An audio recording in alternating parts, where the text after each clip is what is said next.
அருட்பெரும் ஜோதி அருட்பெரும் ஜோதி தனி பெரும் கருணை அருட்பெரும் ஜோதி. எல்லா செயல் கூடும் என் ஆணை அம்பலத்தே, எல்லாம் வல்லான் தாளே ஏத்து. வாழ்க வையகம் வாழ்க வையகம் வாழ்க வளமுடன். குரு வாழ்க குருவே துணை. அருட்பெரும் ஜோதி திரு அருள் பிரகாச வள்ளலார் ராமலிங்க சாமிகள் பாடி அருளச் செய்த திருவடி புகழ்ச்சி பாடல் 62. தண்ட பிண்ட அண்ட அகிலாண்ட பிரம்மாண்டம் தடிக்க அருளும் பூம் பதம் என்று வள்ளல் பெருமான் பாடக்கூடிய ஒரு அற்புதமான திருவடி புகழ்ச்சி பாடல் உடைய உரை விளக்கம்.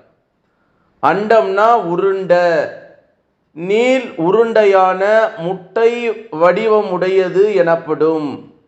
அணு முதல் அண்ட கோளங்கள் வரை எல்லாம் அக பெரும் சக்தியால் இயக்கப்பட்டு வடிவுற்று திகழ்கின்றன. அணுவக மின் ஆற்றல், நடு ஈர்ப்பாற்றல், அணுக்களின் செறிவு தன்மை, காந்த இயக்கத்தன்மை, சுழற்சி இயக்கத்தன்மை பலவும் அணுக்களையும் மூலக்கூறுகளையும் பிண்ட பொருள்களையும் தோற்றி வைத்து அண்ட கோலத்தில் விளங்கச் செய்கின்றதா. இதுவே தண்ட பிண்ட அகிலாண்டம் எனப்படுகின்றது. இவ்நில உலகத்திலிருந்துதான் யாவையும் கண்டு அனுபவத்திற்கு கொண்டு வாழ வந்துள்ளான் மனிதன். இப்பூ உலக அகில அண்டமாக கொள்ளப்படும் நிலவுலவாகிய அகிலத்தில் இருந்து கொண்டுதான் மனிதன் அண்ட பிண்ட உண்மைகளை காணவும் அன்பு அறிவு இன்பம் நிறைவு பெற்று வாழவும் கூடியவனாக இருக்கிறான். இவ்நிலவுலகு அல்லாத மற்ற கோள்களில் இம்மாதிரி எல்லா வசதிகளையும் பொருந்த அமைக்கப்படவில்லை. ஆதலின் அவ்விடங்களில் சென்று தங்கவும் வாழவும் உயர் நலம் பெறவும் முடியாது என்பது நிச்சயம். ஆனால் நம் அகிலம் போன்ற மக்கள் வாழ் உலகம் இது ஒன்று மட்டுமல்ல. இந்த அகண்ட பிரபஞ்சத்தில் நிலவுலகம் ஞாயிற்றை வலம் வந்து கொண்டிருக்கும் கோள்களில் ஒன்றாகும். இதில் நாம் வாழ்ந்து இறை இன்ப அனுபவம் பெற உள்ளோம்.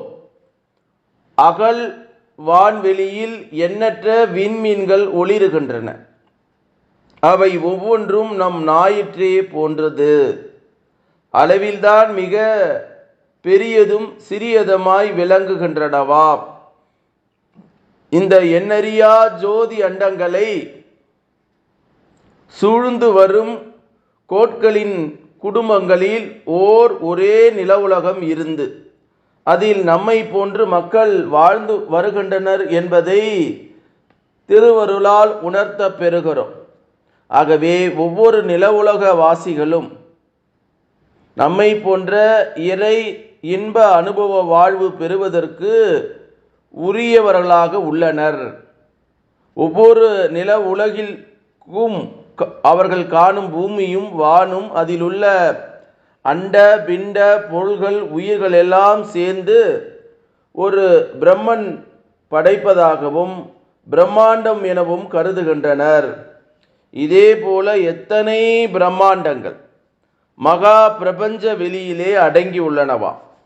ஒட்டுமொத்தமாக மகா பிரபஞ்ச வெளியை அகிலாண்ட கோடி வளர் பிரம்மாண்டமாக கொள்ளல் சிறப்பா. இப்படி உள்ள அகிலாண்ட பிரம்மாண்டம் தடைக்க வளர்ந்து திரண்டு நிறைவு பெற அருள்பாலிக்கின்றது. நம் அகம் பொலியவும் பூம் பதம் எல்லா அண்ட பிண்ட அணுக்களிலும் நீக்கமர நிறைந்து நின்று வளருகின்றது நம் அருட்பெரும் ஜோதி பதியாவார். அவரே இந்த பூம் பதம் என்னும் திருவடியாக உள்ளார் என்று அறிகின்றோம் என்று சாமி சரவணானந்தா அவர்கள் சொல்லக்கூடிய ஒரு அற்புதமான மெய்ஞான விளக்கம். இந்த திருவடி புகழ்ச்சி 62வது பாடல் தண்ட பிண்ட அண்ட அகிலாண்ட பிரம்மாண்டம் தடைக்க அருளும் பூம் பதம் என்று வள்ளல் பெருமான் சொல்லக்கூடிய இந்த நிலை, இந்த உருண்டையான நீளமான முட்டை வடிவில உடையது என்று எனப்படும் என்றெல்லாம் சொல்றாங்க. அணு முதல் அண்ட இந்த கோலங்கள் பிரபஞ்ச சக்தியால் ஈர்க்கப்பட்டு அதில் மின் ஆற்றல், நடு ஈர்ப்பு ஆற்றல், அணுக்களின் செறிவு தன்மை, காந்த இயக்கத்தன்மை, சுழற்சி இயக்கத்தன்மை, அணுக்கள் மூலப்பொருள்களும் பிண்ட பொருள்களும் தோற்றுவித்து அண்ட கோலத்தில் விளங்க செய்கின்றதா. இதை வேதாத்திரி மகரிஷி அவர்கள் அழகாக பாடுவர். பரம அணுக்கள் பலகோடி பண்பாய் கூடும் நாடகத்தே கட்டம் எந்த தோற்றமுமாயின்வார். இந்த பிரபஞ்சத்தில் ஞாயிறு என்கிற சூரியனை மையமாய் வலம் வந்து கொண்டிருப்பது நம்மளுடைய நில உலகம், பூ உலகம். இந்த பூமி பந்தில் வளர்றோம். இதே மாதிரி 9 நவகோள்கள், எண்ணற்ற நட்சத்திரங்கள் எல்லாமே இந்த பிரபஞ்சத்தில் இருக்கு. பூமியில் இருக்கிற மாதிரி வானும் நீரும் நிலம் எல்லாமே எல்லா கோள்களையும் இருக்கிறது என்றால் தெரியல. ஆனாலும் இதையெல்லாம் உணரக்கூடிய சக்தியை, ஆய்ந்து அறியக்கூடிய சக்தியை தவத்தின் மூலமாக உணர்ந்து கொள்ளலாம் என்ற செய்தியை தான் வள்ளல் பெருமான் நமக்கு சொல்றார். என்ன சொல்றாரு? ஜீவகாருண்யமே மோட்ச வீட்டின் திறவுகோல். பசிப்பினி ஆற்றனாதான் ஒருவருக்கு ஜீவகாருண்யம் செய்து அதனால் அவன் பசிவெளியை போக்கி தனக்குள்ளா இருக்கிற ஜீவனை உணர்ந்து அகத்தவம் செய்து இந்த ஏக இறைவனை அறிந்து கொண்டு மரணமில்லா பெருவாழ்வை வாழக்கூடிய பேர் நமக்கு கிடைக்கும். அருட்பெரும் ஜோதி ஆண்டவருடைய தரிசனம் நமக்கு கிடைக்கும். இந்த மகா பிரபஞ்ச வெளியில எல்லாம் இருக்கு. நீக்கமர அந்த தடிக்க வளர்ந்து நீண்டு நிறைவு பெற அருபாலிக்கக்கூடிய ஏக இறைவனை அகம் புலி பூம்பாதம், இந்த எல்லா அண்ட பிண்ட அணுக்களும் நீக்கமர நிறைந்து, அதான் சொல்றார் தண்ட பிண்ட அண்ட அகிலாண்ட பிரம்மாண்டம் தடிக்க அருளும் பூம் பாதம் அப்படின்னு வள்ளல் பெருமான் பாடுறார். சாதாரணமாக பாடல, அப்படி ஒரு அற்புதமான இந்த உரை விளக்கத்தை கேட்டு வாழ்க்கையிலே நான் உயர்ந்தவன், நானே உயர்ந்தவன் என்று ஆணவம் கொண்டு ஆடாமல் அன்பும் கருணையும் தயவும் ஜீவகாருண்யமும் வாடிய பெயரை கண்டபோதெல்லாம் வாடினேன் என்ற இரக்கத்தோடு அகத்தை சுத்தம் பண்ணணும். அகம் சுத்தமானால்தான் பிரபஞ்ச ரகசியங்கள் தெரியும். நீங்கள் அகத்தை சுத்தம் பண்ணாமல் புற வாழ்க்கையோடு புலனின்பத்தோடு மாண்டு போவார்கள். எல்லாரும் போகக்கூடிய வாழ்க்கை நாம் வாழ வரவில்லை. நாம் யார்? இறைவன் கண்டெடுத்த ஞான குழந்தைகள், வள்ளல் பெருமான் கண்டெடுத்த ஞான குழந்தைகள். இந்த பிரபஞ்ச ரகசியங்களை தெரிந்து கொள்ள வேண்டும். நமக்கான தேவைகளை நாமே கேட்டு பெறக்கூடிய ஒரு அற்புதமான இறைவனால் படைக்கப்பட்ட மனித பிறவிலே பிறந்து ஏக இறைவனோடு ஒன்றி கலந்து உயிர்கலப்பு பெறக்கூடிய ஒரு அற்புதமான இனம் மனித இனம்.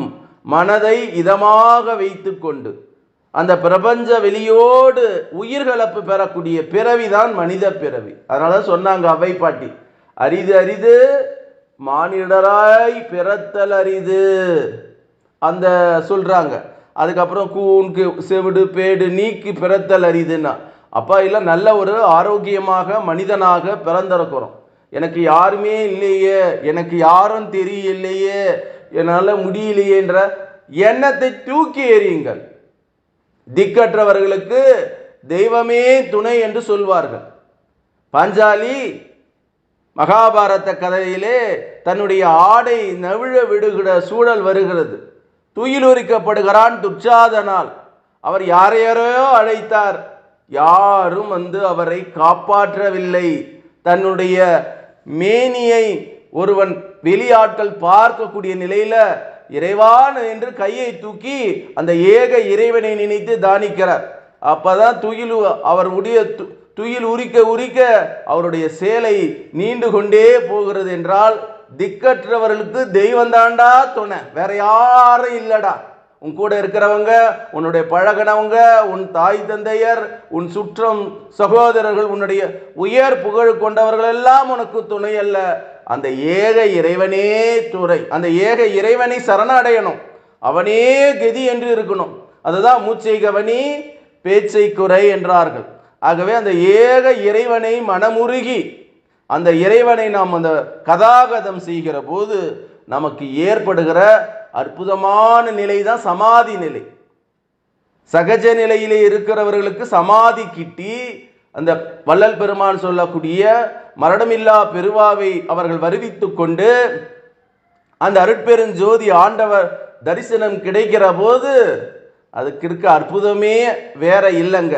அதைத்தான் வள்ளல் பெருமான் தான் ஒளி தேகமாக மாறியது போல ஒவ்வொரு இந்த மண்ணிலே பிறக்கக்கூடிய மனித ஜீவனும் மாற வேண்டும் என்கிற செய்தியை சொல்லக்கூடிய அற்புதமான இந்த திருவடி புகழ்ச்சி பாடல் என்று சொல்லி, அருட்பெரும் ஜோதி அருட்பெரும் ஜோதி தனி பெரும் கருணை அருட்பெரும் ஜோதி எல்லாம் செயல் கூடும் என் ஆணை அம்பலத்தே எல்லாம் வல்லான் தாளே ஏத்து இன்று வருமோ நாளைக்கு வருமோ அல்லது மற்ற என்று வருமோ அறியேன் எம் கோவே துன்றுமலை விம்மாயை அற்று வெளிக்குள் வெளிக்கடந்து சும்மாயிருக்கும் சுகம் என்று பாடி அருளச் செய்த திரு அருள் பிரகாச வள்ளலாருடைய திருவடியை தொட்டு வணங்கி எல்லா உயிர்களும் இன்புற்று வாழ்க,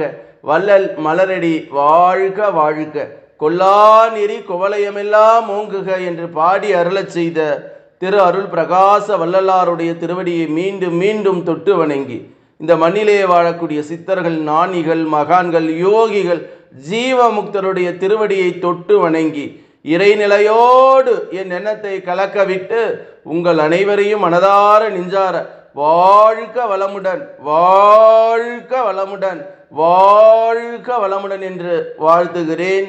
அருட்பெரும் ஜோதி அருட்பெரும் ஜோதி தனி பெரும் கருணை அருட்பெரும் ஜோதி என்ற மகா மந்திரத்தை வான்காந்தத்தில் கலக்கவிட்டு வாழ்த்துகிறேன். நன்றி, வணக்கம், வாழ்க வளமுடன்.